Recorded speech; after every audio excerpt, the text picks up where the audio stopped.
Welcome everybody to another episode of Live Life by Design. I'm liking the shirt. How are you doing today? You like the skulls? And you're back in the state of Utah. Surprise. Your birthplace. This is breaking news. This is the first time a public announcement. What's the main reason for coming back home from LA? I wanted to hang out with my number one best friend. That's good. Tell the people who your number one best friend is. His number one best friend is yours truly, Jeff Mendez. And I'll reciprocate that comment. You'll reciprocate it. Yes. My best friend right here. Yeah. Moving back to Utah, I would think, I grew up here. I grew up in Holiday. We met doing Vivint. Actually, the first memory I ever had of you, I thought you were an absolute tool.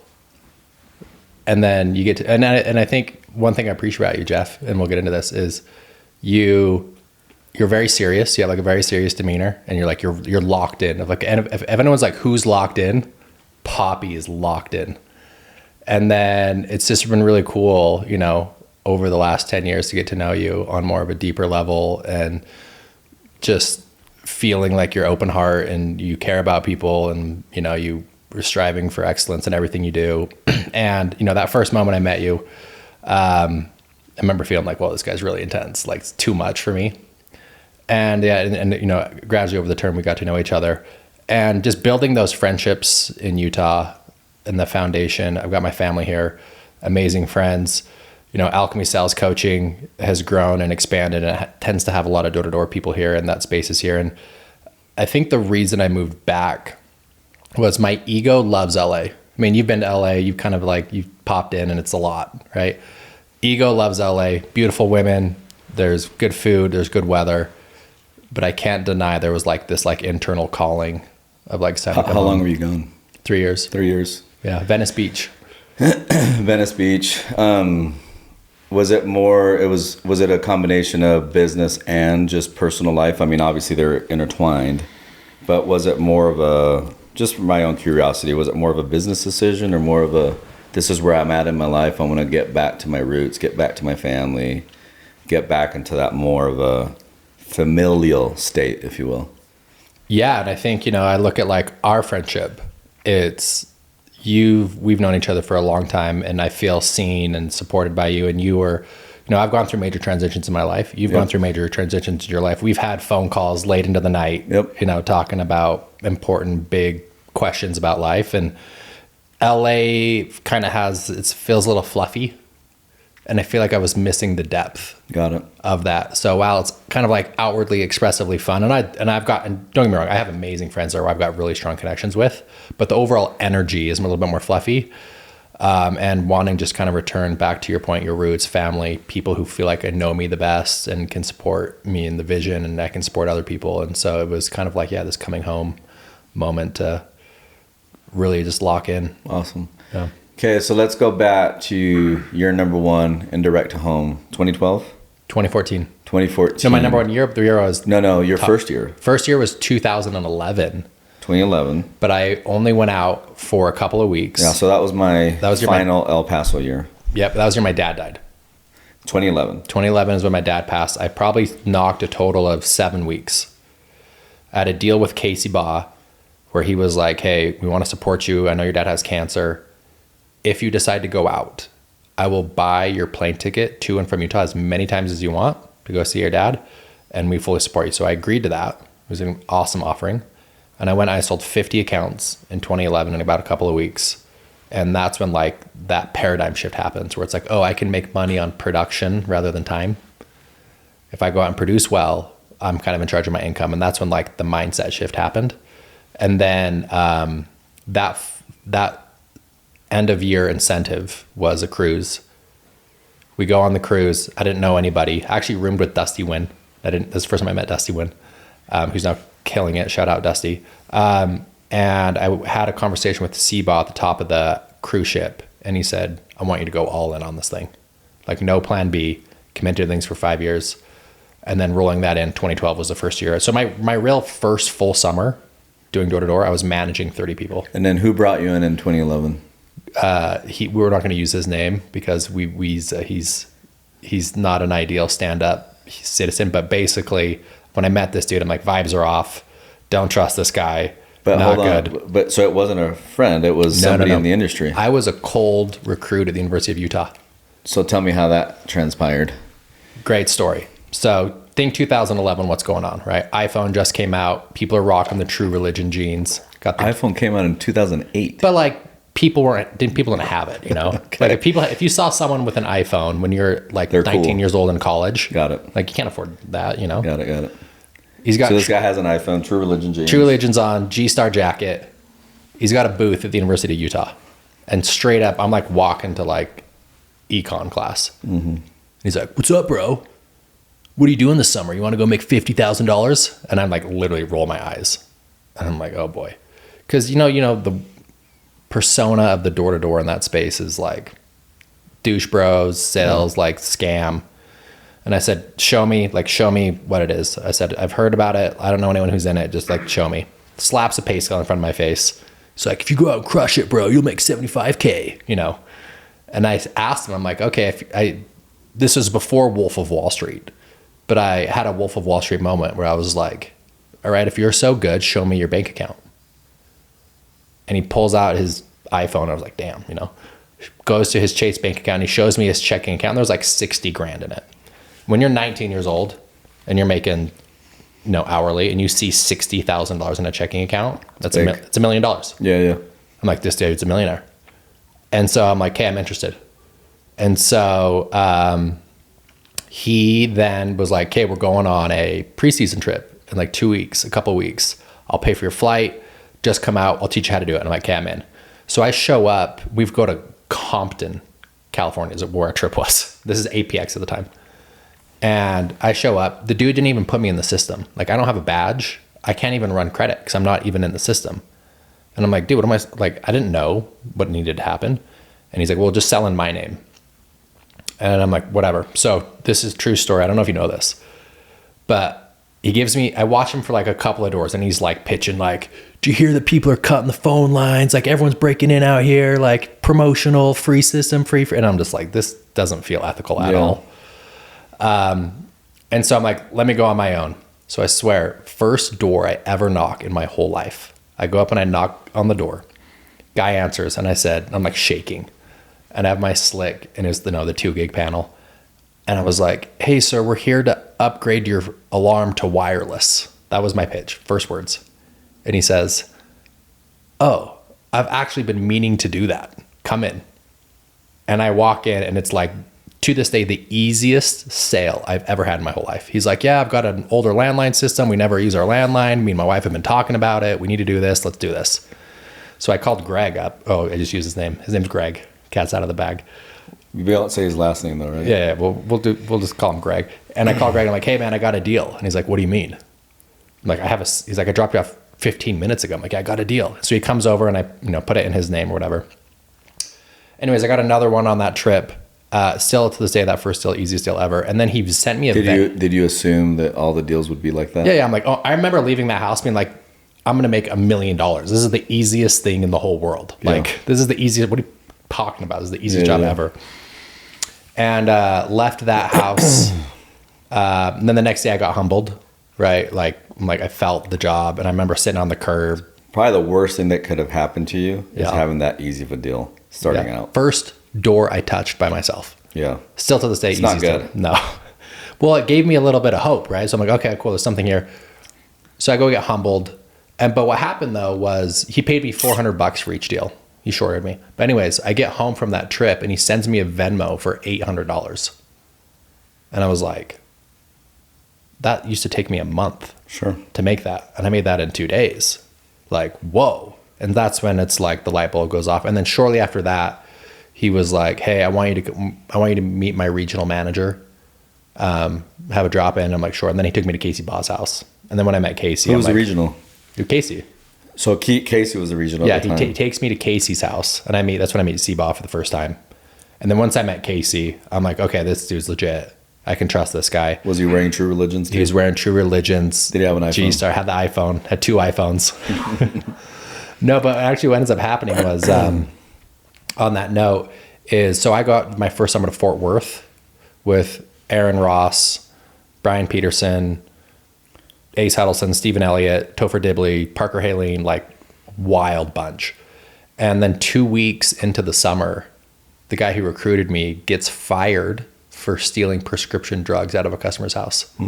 So now like my manager's gone. So I'm just like a lone wolf. And I'm just out there, me and Topher Dibley. And it was just absolutely wild. Topher, right? I recruited Topher. And it was just wild, wild west. When did Scott come around? When did he come along? Scotty Coach Emilio came around 20. So I got home from that summer, got my back end check.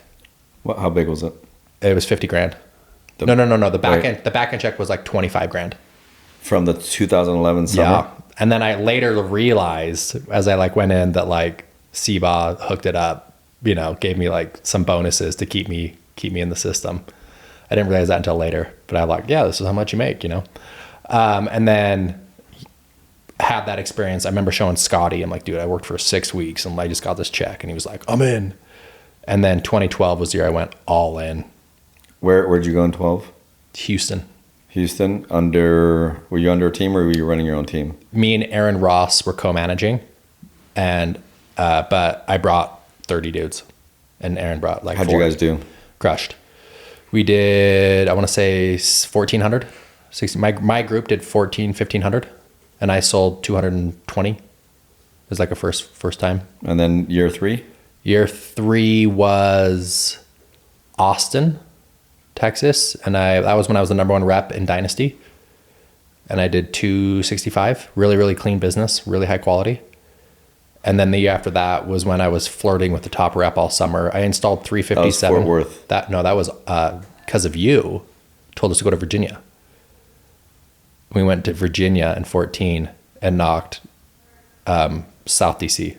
Was it good? Loved it. Favorite stuff I've ever knocked. You're welcome. Yep. Best friend. There you go. Yeah. Okay. And then I saw you, was it in Austin that I visited your team and did all those role plays? Or was it Dallas? Austin. You came out to, we moved to Dallas, Austin. You came out and saw us in Dallas. Half season we moved to Dallas. Okay. You also I remember being in Dallas. You visited us in Virginia too. Okay. Yeah. Did you like doing that? Or was it exhausting? No, I loved it. I mean, it's what I was built for, Yeah. Would I enjoy doing it today with where I'm at in life? Probably not, you know what I mean? But back then, I actually enjoyed meeting a lot of people, training them. And then the effect, right? Just leaving and then seeing guys being able to do it on their own. That's super satisfying. Do you remember when we had this conversation? You came into a training in DC about one-leggers. And you were like, I can't remember, you gave some like crazy training. But like, you can sell one-leggers, this is how you do it, And then I went out and I had like 5x3 and I sold 5 one-leggers and I was texting you. I'm like, thank you, Do you remember that? I don't, but I remember you playing Grant Rents. Oh yeah. That's when I first got introduced to Grant Cardone. I remember I found Grant Cardone on a Twitter rabbit hole one time in 2012. He had like 300 followers. And that's when I got introduced to Grant. And then remember, I talked all of us into going to his thing. In Salt Lake. It was a free event. Yeah. Yeah, and then after that, I hired him to come into Vivint and do a presentation. Uh-huh. Yeah. Yeah. Okay, so through all these years, life lessons that you've learned, just being in the direct-to-home arena, from 2011, when did you get off the doors? I did a little consulting for Vivint in 2020. I did like a special training thing with Brad Rossiter, help Brad Rossiter's team. That was my last. So 10 years. 10 years ripping. Some of the most defining moments that have shaped a lot of who you are today. Again, I'm not just saying this, but literally working underneath you, Bo and Casey, or you, Bo and Casey has been transformative in the sense of like the personal human development piece of it all. Isn't it crazy that we didn't spend too much time on the actual transitioning, closing, overcoming objections? We spent a lot more time on the human development Was side. that intentional? Always intentional. It's what we talk about. It's, and people have heard the 3 S's, right? State, story, strategy. I think so many people in business, they want to go into strategy, but if you don't get the state right, if you don't have the proper story, the proper nervous system, the strategy, the role playing, none of that stuff's going to really matter. You got to get this right. Once this is right, the confidence and the conviction is there, and the purpose why you're doing the things that you're doing, that's when it really makes an impact. Yeah, and I'm curious for you, because I actually don't know the answer to this question, is you look at like a Seba and you know that like Stephen Covey is like his guy. And like for me, everyone who knows me personally knows I love like Michael Singer is my guy. Yeah. For you, who is like that? It's a good question. I don't think I have one guy. I think I have a lot of guys. Who are they? A lot of mentors. I mean, if you're talking leadership, one of my go-tos is always going to be the 21 Irrefutable Laws of Leadership by John C. Maxwell. We brought him into Vivint. I interviewed him. I'll be honest with you. For me, he's way better in books than he is in person. But I'll forever be grateful for, that series of books that just talks about pure intentional leadership and the power of influence and how you need to always remove the lid and how when the true leader speaks, people listen. So I knew, listen, if I really want to be a person that inspires and that leads and that can move and shake and create really big teams, I have to be that person of influence. And the only way I can be that person is if I do really big things so I can become immortal, if you will. So when I first joined Vivint in 2008, I asked around and I said, hey, if I want to become immortal here, how many personal accounts do I need to sell? And the response was 100. I'm like, I don't think you heard what I just asked. I said immortal. I didn't say okay. I didn't say good. I said immortal. He says, what are you talking about? No, I want to know what it's going to take for me, my rookie year, to be in the Hall of Fame here.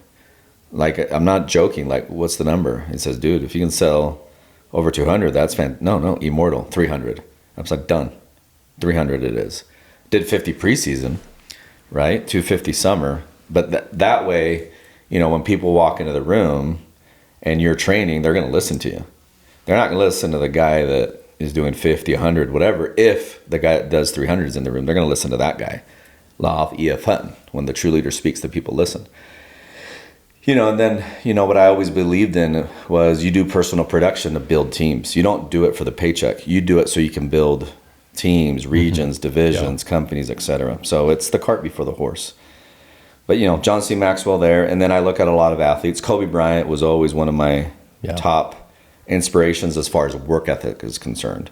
Eliminating all excuses, job ain't finished, Mamba type mentality, just going for the jugular in a good way. Just being feared by opponents because every single day you're going to bring your best. Same thing with Michael Jordan. Yeah. So I would probably say those three. And then on a personal front, my dad, I always, put him as one of my heroes as far as a person of integrity. Your word needs to be impeccable. Trust is earned in drips, lost in buckets type of thing. So that would be my response there. But I've always been a student of many, many, many different, people, depending on the topic. Yeah, and I'm curious because it feels like you've gone through a big evolution. And I mean, your last 15 years, you're a totally different person. And as I feel like I'm a different person from last week. So one of my goals is to always be evolving for the better. Right. And I think you've had some moments along that journey where there's been big shifts, kind of come sudden as you've kind of opened up and now you're making a bigger impact on a bigger level and really focusing on, making impact through your real estate and live life by design. And you talk about continuous learning, right? Always changing. Is there someone, maybe this isn't like a Mount Rushmore person, but is there someone right now where you're their work is really resonating with you? I don't know if I have that one guy. I said, I usually am not very unilateral with that form of thinking or absolutist. I think people that are very absolutist and follow one dogma, one trend of thought, there can be trouble along the way. So I try to bifurcate. Okay, this guy, I really like what he's saying about, sleep patterns. This guy, I really like what he or she says about breath work. This guy about work ethic. This guy about leadership. This guy about private equity, venture, real estate, whole person paradigm, the whole nine. So that would be my response there. I don't think it's one singular person or guru, if you will. I think it's just many, many. That's why I always say there's no such thing as a self-made man or self-made woman. Whoever says that, it's not true. I think ego is talking there. I think we're all bits and pieces of many, many people that are around us and have come before us and that have helped us along the way. So I try to pay a lot of tribute to that. But yeah, it's not one soul, one soul mentor, one soul source. I think it's and I think along our path, teachers show up and you kind of resonate with someone's message and then you kind of grow out of that one and adjust and kind of evolve and change. No, dude, it's things that I may have felt are wonky in the past are now really important to me. Such things as even as simple as meditation. Yeah. Right. And I think it's times and seasons. I mean, when you met me, you said it, tool. Why? Yeah. Because I was in production mode. Yeah. For me, I mean, when you, and I think it still happens today, right? When people first meet me, because I'm a very focused, very intentional. I would use that word. Human. You know, I knew that I had to be all in during those moments so I could live more of this life by design today. So it was my design work. I did it with pure intention. But when the student is ready, the teacher appears, right? And now that I'm in this realm and I have more of that free time, if you will, then I'm allowing more of those things into my life. Is there anything you've changed your mind on recently as far as like health and wellness, well-being? It's every day.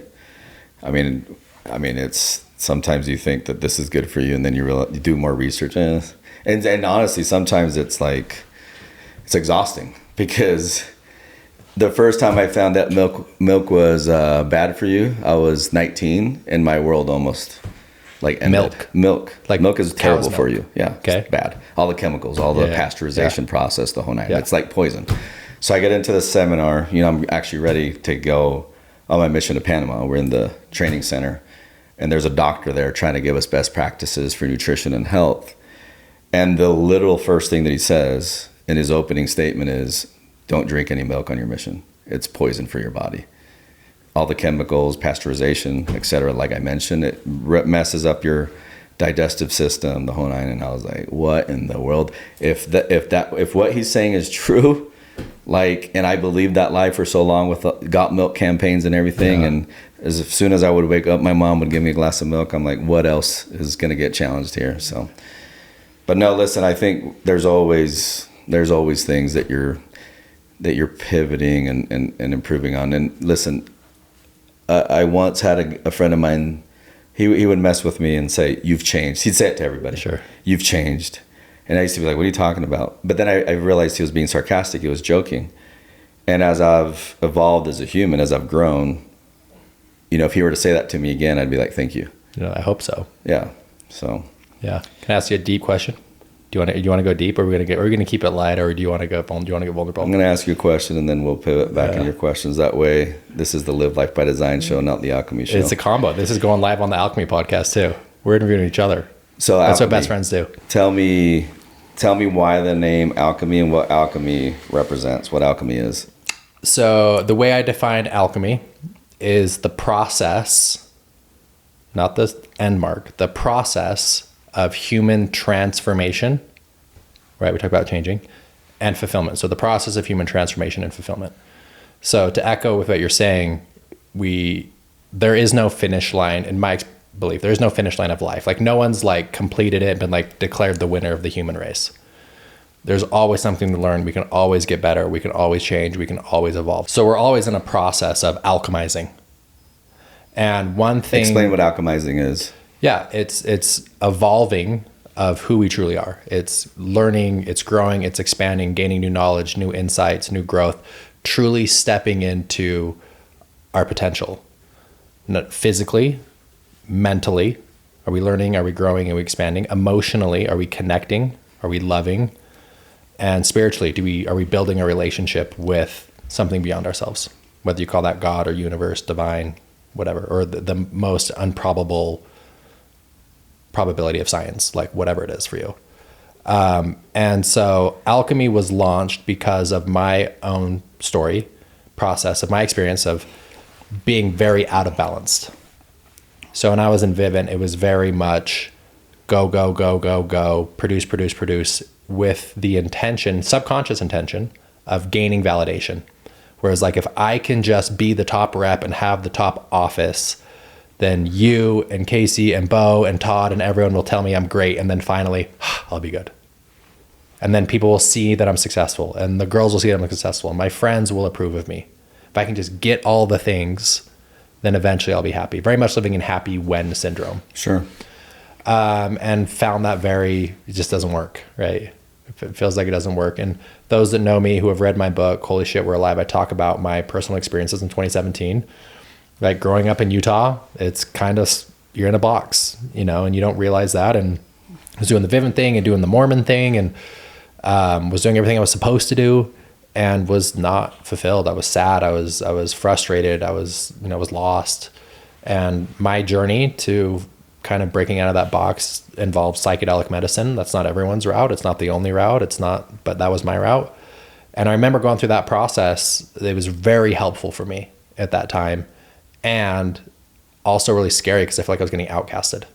Like, people were like, Doug's lost his mind. Doug's gone crazy. He's not what he used to be. Right. And especially working with some of that stuff, it was a really scary time because there's such a negative persona about it.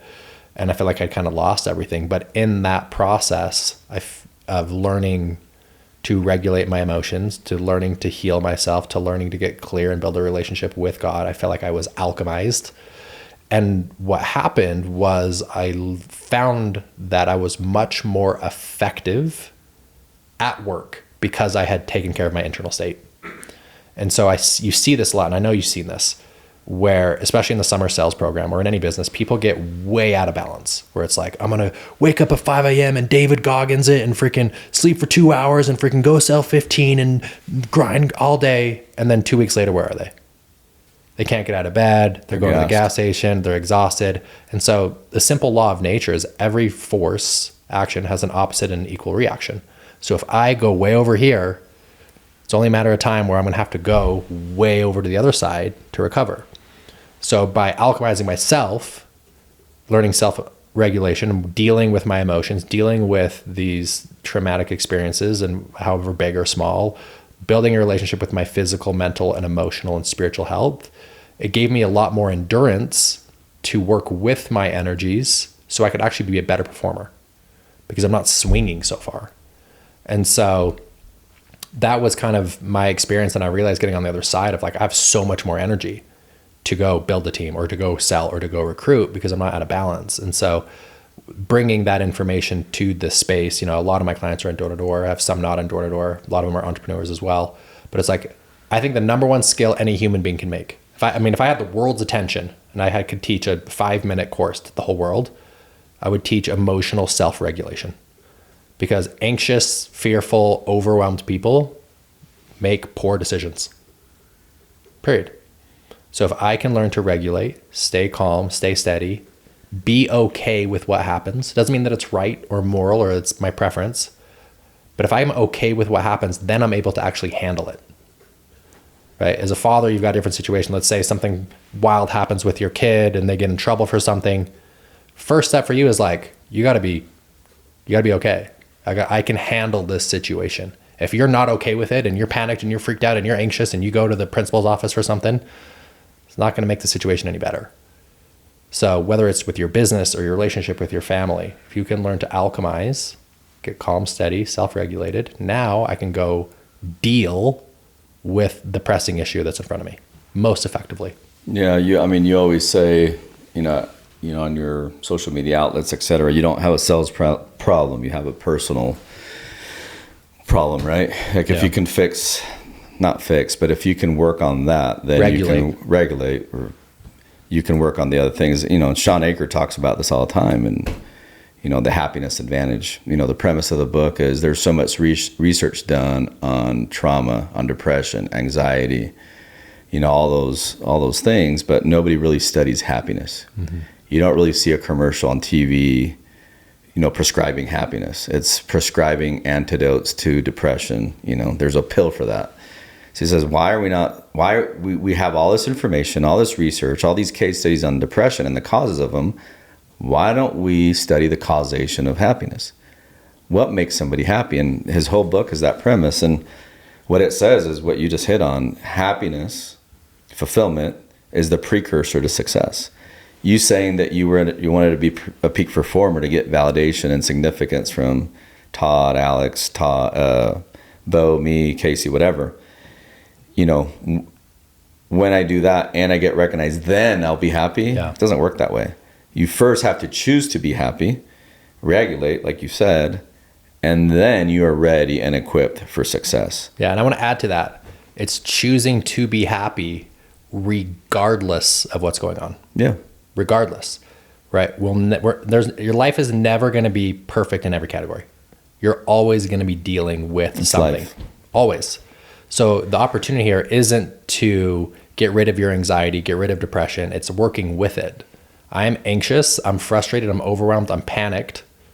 That's okay. I can handle this. I'm going to relax. I'm going to release, and I'm going to move forward. And if I continue to move forward with it, eventually it dissipates. Yeah, I mean, and I say this all the time, you know, you thinking you shouldn't have any problems, that is the problem. Number one problem. Problems are just part of life. If you didn't have any problems, you wouldn't be alive. Yeah. You'd be six feet under, right? You wouldn't have a pulse. Okay, you wanted to ask me something. What were you going to ask me? Yeah, so we talked about like the spiritual piece, right? We talked about, you know, you got your buckets, family, social, financial, right? Spiritual piece is that. From my perspective, watching you, it seems like you have leaned more into that piece in the last few years than you were maybe 10 years ago. Would I be accurate in that assumption? I think that's something that you notice, but me, I've strived really hard to lean into all four. Yeah. The four being spiritual, intellectual, social, emotional, and spiritual. Yeah. But yeah, you must be asking me that for a reason. Yeah, because I'm really curious of, in this moment, because obviously we can change at any moment, what role does the spiritual piece for you, what role does that play in your life?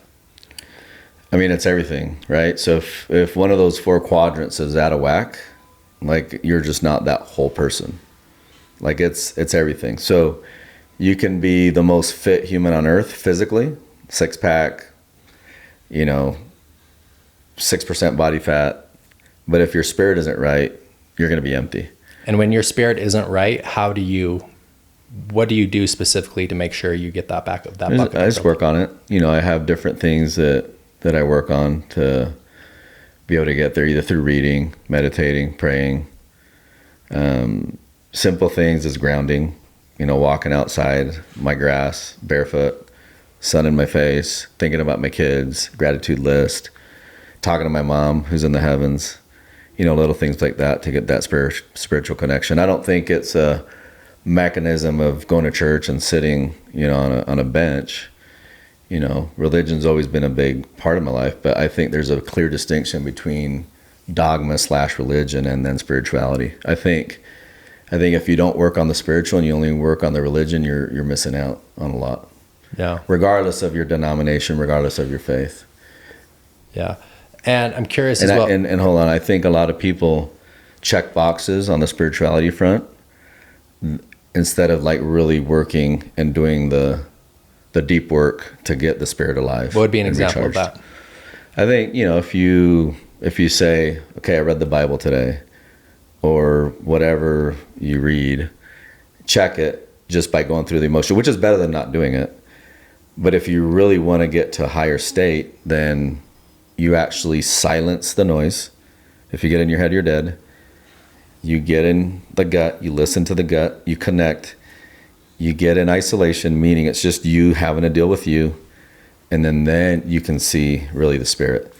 Because if you're busy doing whatever you're doing or just sitting idle in a congregation, I don't feel like you're going to get that spiritual connection that you would when you're just talking to each other. That's when it gets really deep, because you got to deal with this. Yeah. Viewers, think of the last time you're in isolation. Think of the last time you were in deep meditation and you had to deal with this going on and listening to your gut and listening to your heart. That takes work. It's not easy. I love that, because it goes exactly with what I've been sharing. And what I want to share is just like learning to deal with what's going on. When you sit alone in silence, it's going to come up. Yeah. The anxieties, the fears, the panic. And can you handle that? Right? Can you deal with it and actually handle it and sit with it? Your ability to sit with discomfort is the greatest gift you can give yourself. And it's only a matter of fact, if you just get really, really quiet and sit in a room, it's going to come up. And what we tend to do, a common mistake I see people make, is we suppress it, right? That panic, that fear, that stress will come up, and then that's why we distract ourselves. We'll go on That's our our phones. defense mechanism. Right. Phone, vape, porn, alcohol, drugs. Work is a way to push that away. And here's something I've learned recently that I want to share that's been so powerful. and it might take years, and it took me years. If you can continuously sit with that energy and not use your energy to suppress or distract, if you can just sit with it and let it come up, and eventually it will go away. And what's behind all of that discomfort is bliss, enthusiasm, excitement, energy, engagement, and presence. And from my experience, most people aren't willing to sit through it, the pain, long enough to get to the other side. And I just want to encourage people, if you can just really focus on this practice of, I can handle my emotions, I will sit with any emotion, I won't run from it, hide myself, distract myself. What's coming behind that? It's a whole new life of just like infinite optimism. You'll be driving down the street, it'll be 4 p.m. on a Wednesday, and this wave of just like excitement and joy and bliss that normally you took the special experience at the yoga retreat in Mexico will just come naturally. And I think a lot of people don't realize what's behind their discomfort. And if you have the willingness to sit in that discomfort over time, there's a whole world just waiting for you. Yeah, no, listen, everything that you just mentioned, I mean, it's accurate. It just takes work. And sometimes we don't want to face the work. Yeah. We don't want to face the music. We just, keep kidding ourselves and say, hey, I'm okay. And I think, there's a lot of coping mechanisms. You mentioned, alcohol, all that porn, all that stuff. But it may not be anything of substance. It may not be those substances. Like I mentioned, it could be work. It could be a multitude of things. Yeah. Not necessarily a bad thing viewed as society views it. It's just whatever keeps you occupied in such a way that you're ignoring what you truly have to deal with. I love some of those things, though. What's your favorite way to distract yourself? Mine's college football on Saturdays. Mine's probably work. Yeah. Just solving issues, getting things done. I get a lot of satisfaction doing it. And quite often, just that production is what really, I think, keeps me busy. Which is a superpower, and it's also potentially a curse if not addressed accordingly. How do you know when you're out of balance? So me, I don't believe in balance at all. I think it's a farce. It's the Bezos harmony thing, right? It's not even Bezos. Well, yeah, I mean, he talks about it. Yeah. No such thing as work-life balance. It's work-life harmony. I mean, he doesn't own it, right? Sure, he's said it maybe once or twice. But it's harmony. It's looking for harmony in all things. Because listen, at some points in my life, do you have to be a workhorse? I think you do. And so you mentioned it, like some of these cold plunge, sauna. I am telling you right now, when they were in their grinding years, they couldn't afford a sauna. Cold plunges didn't exist. They didn't have time to meditate. There's just no way. They were in the grind. So I think it's actually a disservice when these gurus tell these young entrepreneurs to do all those things. By the time you finish the morning routine the way they've set it out, like you're exhausted. Your day is done. That's 4 hours worth of work, and you're just priming, you're just prepping, get out of here. So I don't believe in work-life balance. I believe in work-life harmony. So for me, it's having enough intuition, enough intelligence to know, okay, it's time now to pivot from this, move over here. Let's spend time with the spouse. Let's spend time with myself. Let's spend time with the kids. And harmonizing all those things. Because I think throughout the day today, I'll be in complete unbalance depending on the category. You know what I mean? Yeah. Like right now, I'm a terrible dad because I'm with you. I'm not with my kids. Yeah. In fact, when we get done here, I'll be on the soccer pitch watching my 12-year-old, score some goals. Yeah. Later on tonight, I'll be hanging out with the missus. We'll drink some mate. We'll hang out. We'll converse. I'll be a great husband at that point in time. So it's just learning how to harmonize with all that. Because on the flip side, if you're not careful, you can drive yourself crazy trying to seek that balance and trying to look for that perfection in all things. You just have to allow a lot of this stuff to just flow and just use your intuition and your intelligence to know where you need to be. You said something really profound there that I want to highlight. You said you have to allow it to unfold. And I think that's actually a massive insight on life itself. Is so many of us are trying to go out and manipulate and force and angle it and control and get life to be the way we think that we should, and we burn ourselves out. But if you can learn to surrender, which is my favorite word, but doesn't mean quitting or giving up, but just really allowing reality to be what it is. One of my favorite quotes, if you fight with reality, you lose 100% of the time. right? Life is going to unfold. It's going to not be a straight line. It's going to be rhythms and harmonies. And if you can just relax and allow those things to flow, it'll be very natural for you how to respond. Yeah. So I think for me, I would elaborate on that. Because I believe wholeheartedly in living life by design. So some people might view it as very stoic, very calculated, which is fine. But when you're living your life by design, you're designing in such a way where you're allowing things to happen, things to occur.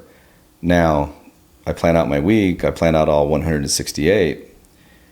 But since I'm doing that, there's free time, right? Because you're building it by design. You know what you're supposed to say no to and what opportunities you can say yes to. And it's not just this super like by the minute planning. It's actually a lot of free time because you're moving the big rocks in such a way in which you can have all these opportunities that couldn't be afforded to you because you didn't plan it out. You're just at the whim of whatever somebody else's plan is. Yeah, I'll make an assumption. This is what I would assume you mean by live by design. It's planning in the things that are going to move the needle that are like non-negotiables. So that this is like that's part of it, right? If I put this piece in, right, there's probably fit for all of your buckets, right? But also allowing time for the synchronicity, it's everything. One-off, like creating. That's part of the design. Is not having a schedule that's. I think living life by design could even be the antithesis to that. Where, some people might think I have to have all these things on Saturday, all these things on Friday. That's not really living life by design. That's living life by by being busy. I don't want to be busy. I want to be impactful. I want to make a difference. So that's what it more means. It's just live the life that you're truly designed to live. We're not on this earth to just grind and that's it. I think it's part of it. But we're here to enjoy the process. And if you design it the right way, then you'll get that ultimate fulfillment of what life is designed to be. As you're living your life by design, what is something in the future you're looking forward to? That's whether it's a trip or a foundation or service or like what is like the future life of Poppy look like as you build your life by design? I think it's in the now. It's doing the things that I'm doing currently. I think if I had something in the future that I'm looking forward to, I'm kind of missing out on the present, which is the only thing I can control. So I don't think I personally have anything like in the horizon that's like, man, when we get this, I'm going to feel a certain way. Somebody asked me the other day, hey, if you could change anything that you're doing right now, what it would be? I'm like, nothing. I'm loving what I'm doing right now. And I would choose to do exactly what I'm doing right here, right now, because I feel like I've unlocked a lot of my purpose. I've unlocked a lot of my significance, a lot of the connections that mean a lot to me, because I've been able to check the box of certainty. I've been able to also check the box of uncertainty. Those are the two, number two human needs. It's you have to have certainty, making sure you have food, shelter, your bounties taken care of, and then you have variety in life too. So once those things are checked, then you can focus on these other things. And I'm really leaning into the significance, the contribution, paying it forward, creating value, building relationships that matter, and having a lot of fun along the way. So right now, a day of work for me, it's just pure bliss. It's tons of fun because I've learned how to embed the whole person paradigm inside of it. Did it used to be that way? No, absolutely not. When I was in that, the Vivint days, it was very unilateral. Like it wasn't a whole person paradigm approach. Was there a moment you were unhappy where you're like, this isn't working? Yeah, I got to make a change. Of course. What was the trigger moment for that? I mean, in 2019, I knew that I was done. And that's why I had the conversations that I had. Yeah. And then that's when I chose to fully retire. Yeah. So 29, was it more of like, was your family coming to you? Were you getting other insight? What was kind of the red flags? Been there, done that. 13 years, kind of, I felt like I'd hit the pinnacle. There was nothing above. It's that you hit the certainty, no uncertainty, no variety. Yeah. Felt like the contributions were kind of getting stale, all those different things. And there's a time and season for everything. So at that point, it was like, okay, it's time to pivot out. And what's cool is I had already started working on other projects, mainly in real estate, that were really giving me energy, that were really capturing my heart and my mind, that I was ready to lean into even more. What was that process like leaving Vivint? Because in my experience, so many people have their identity wrapped up in that thing. Was there a moment after you left where maybe your foundation felt a little shaky, or was there any? Yeah, it could have been the first 6 months or so, just because your phone stops ringing, the text stop coming through. You're not having to plan all these meetings, all these seminars, bringing in all these speakers, so forth and so on. So definitely that void is there. And I'm a busy person. I love being productive. So if I would stay idle, and there's a saying that says that idleness is a devil's workshop. If I stayed idle, those thoughts, those feelings, that FOMO, if you will, would creep in even more. So I, by design, made sure that I was leaning into my other projects so that I could dissipate that. You know what I mean? Yeah. So yeah. So where does the fulfillment? Because obviously you do a lot of real estate projects. Where does the fulfillment come for you in that? Is it doing a big deal, or is it like flipping a project, or is it providing housing? Like what gets you fired up all on the real above. estate? I think a lot of it is just making sure that I get a lot of fulfillment in making sure that the investors are getting a product that they're really happy to be a part of, that their hard-earned money is actually turning into even more money. And it's not just the money, but what they're able to do with that, because what they're doing is they're buying more and more freedom. They're taking their active income, which takes blood, sweat, tears, and years, and then they're converting that income into more of a passive front so that they can have more time, more experiences, more mobility with their loved ones. So I just love the mission behind that, what it helps us do as human beings, and then just winning the game. Like, I love competing and I love winning. So taking an asset that's dilapidated, that has deferred maintenance, that just isn't performing at its best where it should be, and being able to go in there with our really good team that understands the knife fight and turning that asset around and getting it to a really profitable state and providing housing for people that they can call home and they feel proud of and that's sustainable. It's beautiful. Like, it's artistic. It's romantic. And that's what I love about it. And then I do a lot of, seminars, public speaking, talking about living life by design, and just being able to see the eyes in the room light up when they have solutions to issues that they were dealing with, and kind of a framework so they can live a more productive and more fulfilled life.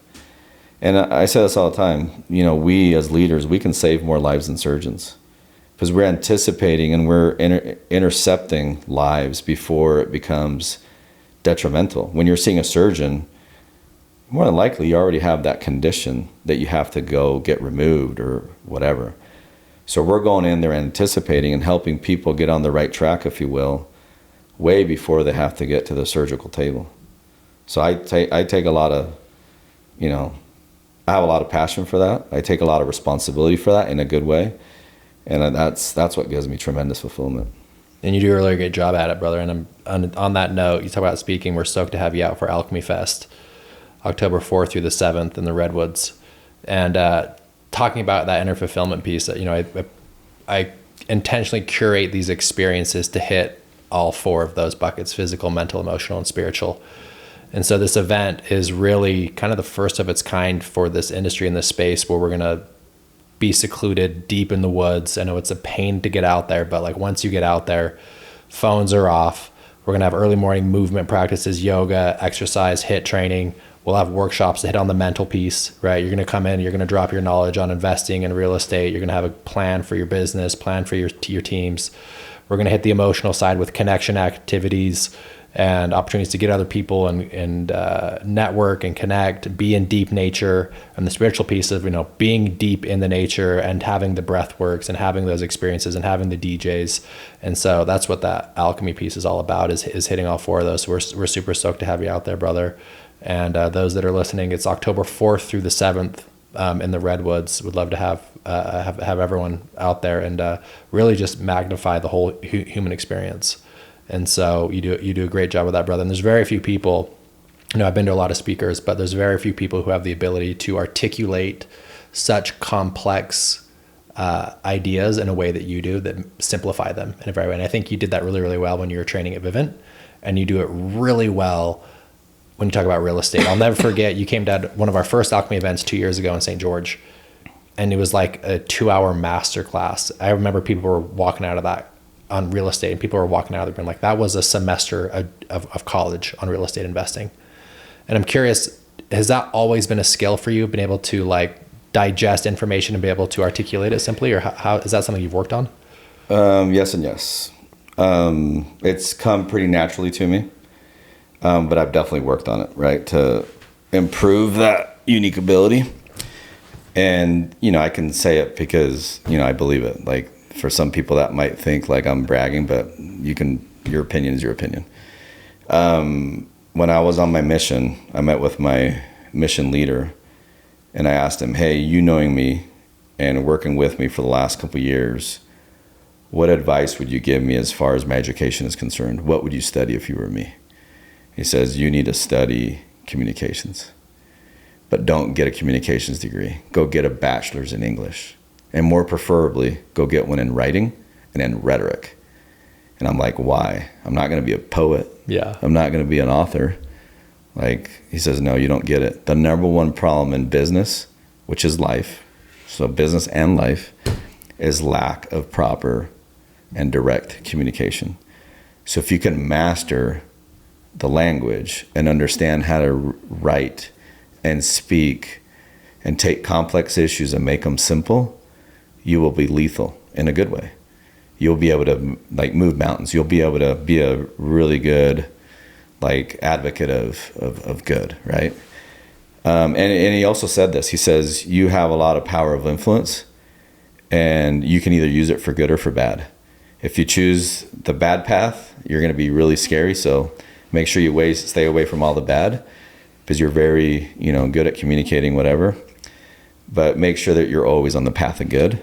And that could have been easy for you given your upbringing. Oh yeah, that path. So I said, okay, done, let's go. And then after that, I thought I would either go to law or MBA. I chose MBA. But, even going through school, I'd be in the classroom and I look around me and there's a lot of, future authors, whatever, in the room. And I was like, I was more of a technical writer, more of a technical speaker.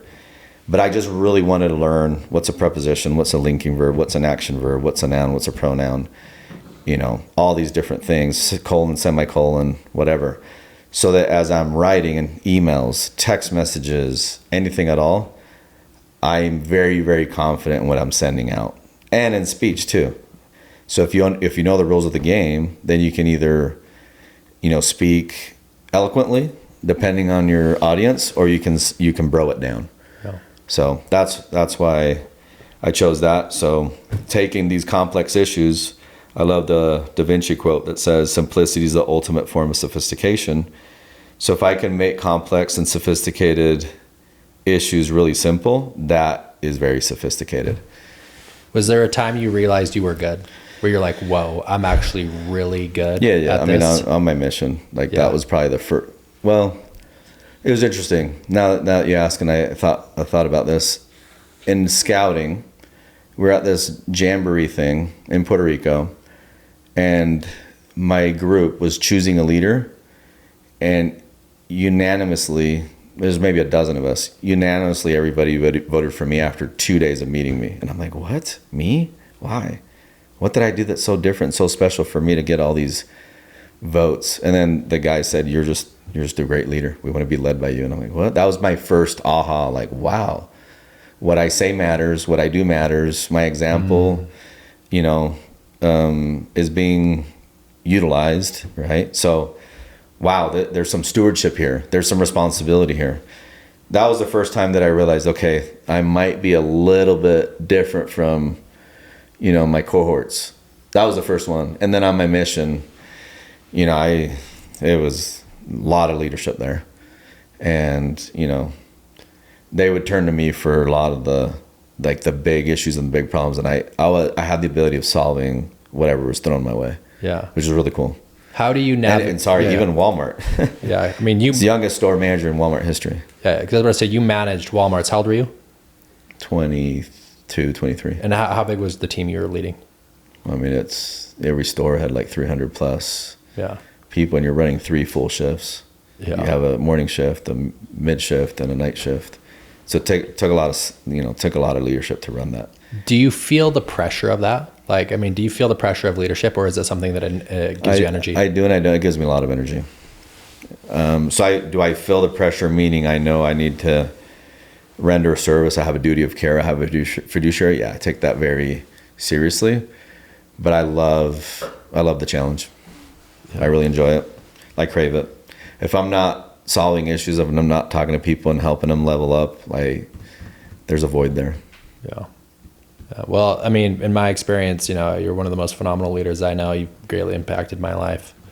And I've taken a lot of the skill sets, I learned from you. I mean, I always tell people, because there was a time where I was doing a lot of training at Vivint. And everyone's always like, who taught you how to train? Who taught you how to sell? And I'm like, the Jeff Mendez video on Vivint, I watched it 1,000 times and I memorized every single word he said to a T, that it was so ingrained in my subconscious that no matter what the person said at the doorstep, I remembered what Jeff would say and it just naturally came out. And so I owe a lot of my sales skills and foundations to that training video. Yeah, I think and I appreciate that. I think a lot of the training was you explain the whys. Like I'd give guys, hey, you got to figure out your why. And then if they understand the why, the hows are a lot easier. But even the transitionings, I'd break it down. This is why you do it. And this is how you do it. And this is the mechanics behind it. This is psychology behind it. And even on my teams, guys that were working with me, I'd stop them all the time. They're doing a great role play. They were saying the right stuff, right transitioning, right timing, meaning. But then I would stop them and say, Doug, I don't believe you. Mm-hmm. And they're like, what are you talking about? I don't believe you. I don't feel your conviction. I don't feel your confidence. Well, this is a role play. I'm like, yes, it's a role play, but you got to take this thing seriously. If you're not dialed in here, you're not going to be dialed in out there. Right. And just helping people. And I love that you mentioned, I love that you mentioned the why piece, and because I remember doing a training video. It was the first of its kind at Vivint, where I did a in-home presentation, but I did it with a friend of mine. It was like a family friend, and it was a mock. And it was the first time, and I remember the film crew was blown away by it, where I'd be mid explaining the close, and then I would stop and I would look at the camera and be like, hey, this is exactly why I'm doing this. And this piece is really important, so don't overlook it. And then I'd go back into it, and then I'd stop. And the reason I said this is because of this XYZ 1, 2, 3, and then I'd continue. And then the reason I did this transition. And so I was explaining the whys of why I was doing what I was doing, learning that from you and whatnot. And that video, I think at one point was the most watched training video in Vivint history.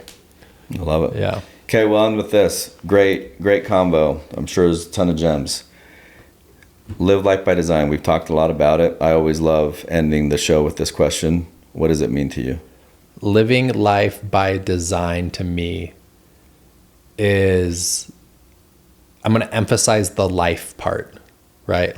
I believe that life is the truest gift for everyone. And I also believe that life is our greatest teacher. We learn the most through, life is literally at all time. Anyone listen to this? There's something that life is trying to teach you by design, right? Life is the teacher. There's a hard conversation you need to have. There's a job change you need to have. There's a relationship change you need to have. You feel it, you know it's coming on, you're avoiding it. And life is designed for your growth, for your development, for your opportunity to step into the truest, most authentic version of you. So the way I look at live life by design might be differently, is knowing that the true teacher in life is life itself in the moment that's in front of you, and it's asking you to do something by design to grow into the best version of yourself. Okay, with that said, that's another episode. Thanks for being on, brother. Love you, Much brother. love.